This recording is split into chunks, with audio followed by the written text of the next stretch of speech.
November feels like the garden's deep exhale. The rush of summer is gone and everything starts to quiet.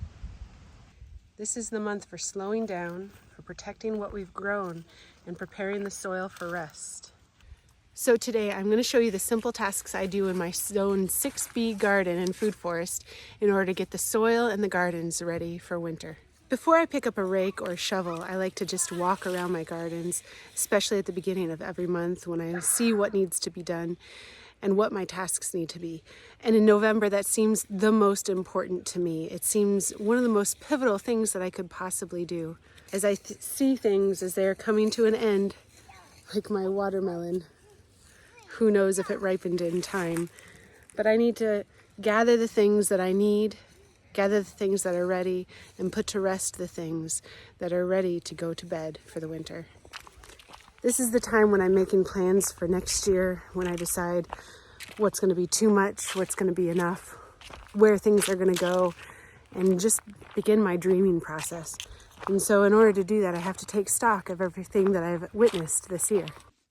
So this is when you want to notice where the water gathers after rain, which plants are still holding leaves and which ones have already let go. This quiet time helps me understand how the garden wants to rest and what it's going to need from me next year as well. Write a few notes in your garden journal. What thrived, what struggled, what pests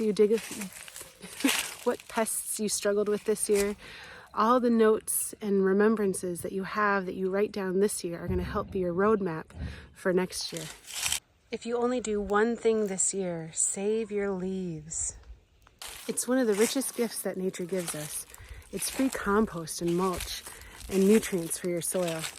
I recently learned a new trick from a fellow gardener, and he told us about how wonderful it is if you take leaves from the fall and stuff them into a black garbage bag, poke some holes in the bottom of it, and then next year in the fall, you'll have fresh, very composted leaves. This is an almost zero effort way to get free compost. Stack those bags somewhere where you're not going to see them or need to deal with them until through the winter, all the way through summer, they're going to cook. And then next fall, that's when you're going to want to take those leaves out and there'll be fresh compost at that point, and you can lay them underneath your plants. And also, don't wait. Use the leaves now. Put them underneath your trees. Make a blanket in your garden with those leaves that are falling in plethora right now. They're nature's gift to you. Put them in all your garden beds. Put them below your fruit trees. Put them underneath your shrubs, and you'll be surprised at how much it decomposes by next spring and is going to feed your garden throughout next spring and summer. Another important task that you need to do during this time is protect your tender perennials. And so here I have a sweet little fig tree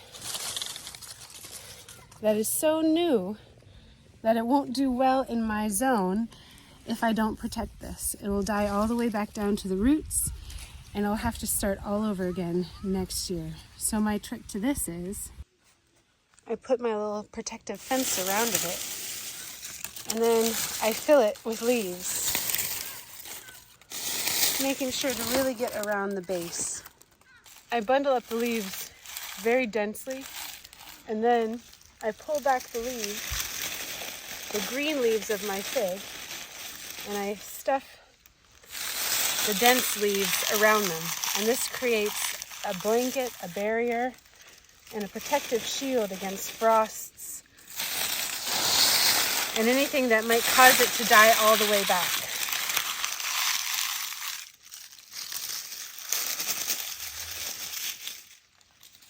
Figs in my area it's just slightly on the edge of whether or not they're going to do well.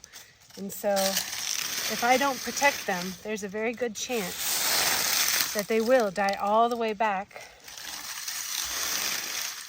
during the winter and have to start all over again in the spring. And in that case, I won't get any figs during the summer. And with this system, I can be guaranteed that if there was a chance of them growing figs next year, it's going to happen. Now this one is so small that it probably won't make much of a difference, but I do have some larger ones that I like to do this around the base of them. Even though they're about this tall, I'll bring the leaves up to about here on them, and then it will keep them protected, especially the base, and keep them warm enough so that I don't lose all the progress that they made this year. So you can also do this with rosemary and lavender, sages that you have, things that are going to be on the edge and need a little bit extra protection. Build up that mulch around the base of them, or even make a blanket of leaves around the entire plant like I just did, and that will make sure that they continue to thrive next year. This is probably the last month that you're going to be able to plant those bulbs, so get those bulbs in the ground if you've been procrastinating. I could say I've been procrastinating because I haven't done mine yet, but it's because I'm waiting on one last box, one last delivery to get here so that I can just plant them all in one fell swoop. The last thing you want to do is plant your bulbs that you bought and then dig in again and spear through the bulbs you just planted in an attempt to plant the last that you've gotten. So I like to do mine all at one time. But definitely get your garlic in, get your tulips, get your irises, get all of those in this month. The earlier the better. And then next spring, we have that beautiful lush garden to look forward to. Now, if you want to lay mulch in your food forest, now would be the time to do it. I don't. I just let mine go because my food forest, my intent with it is to be as low maintenance as possible, right? But if you were going to lay mulch, this is the time to do it. All along your beds, underneath your trees, right up to the trunk, not touching, but maybe 1 or 2 inches around it. You're going to want to layer about 4 inches of wood mulch or grass clippings or leaf mold or something of that sort if you're going to be laying your mulch this season. Get your comfrey leaves that are still probably growing pretty good, but this is probably the last month of it. Take them, throw them underneath your fruit trees now, or your blueberry bushes, or your cranberry, wherever. If you have other nitrogen fixers, not that comfrey is a nitrogen fixer, but if you have other cover crops that you want to put down and chop and drop them, this is the time to do it. Get that clover down, get the guomi, get the mimosa tree branches, put them down on the ground so that they can compost over the winter. If you find a random chicken in your garden, this is the time to chase it out. Chicken, get out.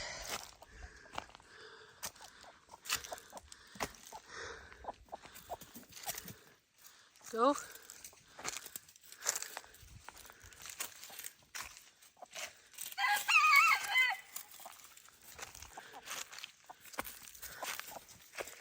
Go.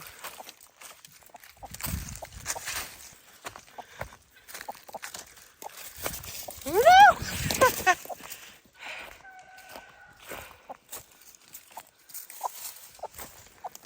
Oh my goodness.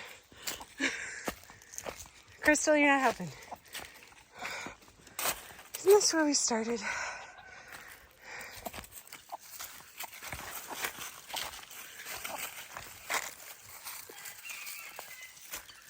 Crystal, no. Oh, yay. Okay, well, now back to business. This is the time that you're going to want to check your wire fencing or any other kind of structures that you have in your garden. Make sure that they're strong, make sure they're sturdy, because you're not going to want to fix it in the snow. This spring, you're going to be really busy and you're not going to be able to get to it if there's things growing all over it in the summer. So this is the time to do it. Make sure it's strong and steady to withhold this winter weather that's coming up, and it'll be ready for spring. Check any fruiting bushes that you have or fruit trees for signs of disease or anything of that kind. And this is the time when you'd want to prune off those diseased branches and burn them or get them out of your yard. Get those pruning shears or any kind of cutting tools that you use in the garden and clean them off using either soap or vinegar. And then oil them lightly before storing them so that they're fresh and sharp, ready to go in the spring. I know you probably have some corner of your garden or yard that looks like this, but gather up all these pots and tools, put them orderly away somewhere where they're not going to get beaten up by the winter frosts, and make sure that they're cleaned out of dirt and they're rinsed out, ready to go for spring when it's time to plant. I guarantee you're not gonna want to do that when it's winter and there's snow on them and it's cold out and you gotta wash them out with the hose or with your spigot outside, because your fingers are gonna freeze and seeds need to be started when it's still really cold. Add a good layer of straw or leaves or cardboard to your compost, any of that brown material on top, and that will keep it warm and toasty over the winter and keep it composting so it's also ready for spring. Leave a little bit of wildness in your garden. I like to leave seed heads up for the birds. I like to keep things a little bit messy so that the insects and pollinators that have planted their eggs or are hibernating in the stems of the hollow stemmed plants, that they're still going to make it through the winter. I like leaving areas for birds and rabbits and such to hide or nest, protected areas. Leave wildness, and then your garden will thrive next year. Remember, a tidy garden looks nice, but a living garden, a thriving garden, gives shelter. And your plants can feel your mood, they can hear your thoughts. I know it seems woo-woo, but I mean, they really get the intention that you put behind the care that you give to them. It's definitely given us a lot this year, and so it's nice to be thankful for all we learned. Give thanks. November is the time to give thanks after all.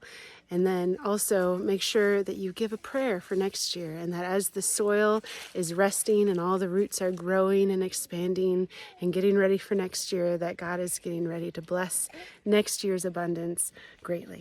If you'd like to follow along with this month's checklist, I have a free version that you can download right underneath this video in the description box. And then also, if you are a member, I have a very fully expanded version that has a lot more to it as well, that you can download when you go to the community page and find the video thumbnail cover in the community posts. It should be there, and it should only be for those who are members. So get those and make sure that you guys like and subscribe, please. I appreciate it. And have a wonderful day and stay blessed.